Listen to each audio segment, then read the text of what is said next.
Yes, Kevin, this is Uncas Pond, where police say that earlier this evening, a 16-year-old boy went missing while swimming, but thankfully he was recovered. The police body cam video is just under 2 minutes long, and it shows what happened when officers went inside the home at 71 Tioga Street. We do want to warn you that this video is difficult to watch. It's on the roof of the building. Now, if you take a look at the high school right now, out here doesn't look like much, right?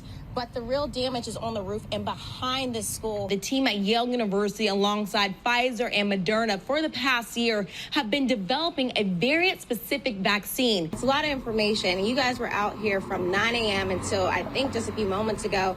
What's your biggest concern involving this investigation? That's right. The University of Connecticut announced that it's reinstating its mask mandate starting on April 18th. And I got to go out with Deep, who shows me everything that goes into keeping everyone safe on the water. We have been out here all day when the police tape went up and when it came down. And as you mentioned earlier, again, the school was put on a code red lockdown. Okay, I'm going to put my pin in.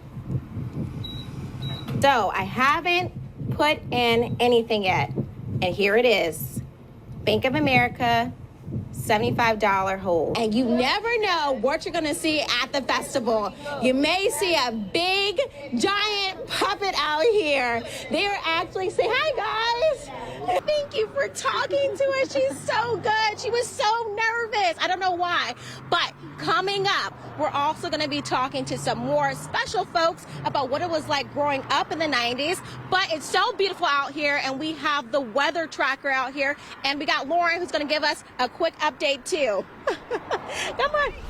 There she is.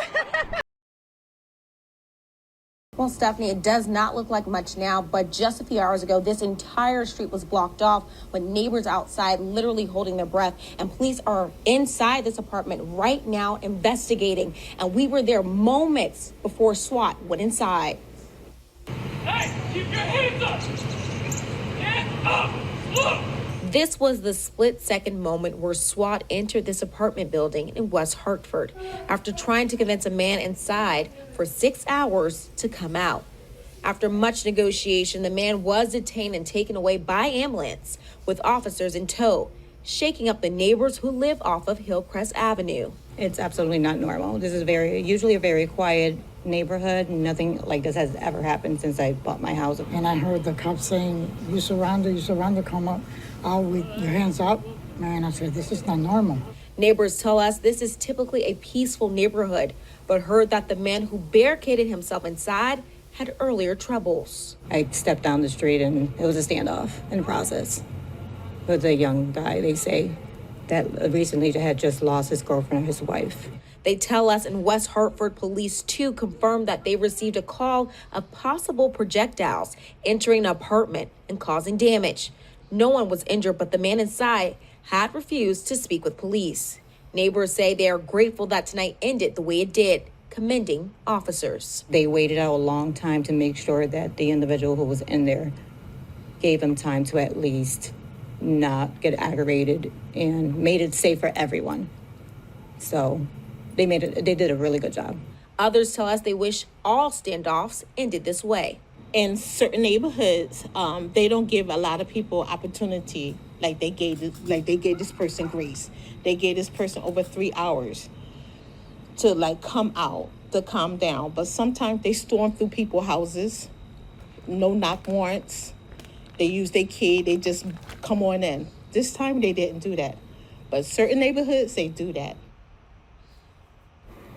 And again, police say there have not been any reported injuries, but this incident remains under investigation. How do you feel knowing that they're going to be out here while you're out here? I think that adds that extra trust and knowing that there are active people involved in ensuring that people are being safe and taking the right precautions. This group of boaters say that seeing marine law enforcement out already ahead of Operation Dry Water gives them more security when out here. On the water is definitely a fun event to do with your family and friends, and some people take it and go a little overboard, but you would hope as the person operating the boat that they would be a little smart about kind of how they're spending time on the water. Operation Dry Water will begin Saturday with nearly 100 marine law enforcement out on the water looking for people in violation or under the influence. If somebody is consuming alcohol on a boat, especially on a day like today where it's hot, the wind's blowing a little bit, if you get out in some choppy water, that just increases the impact of the alcohol and your ability to make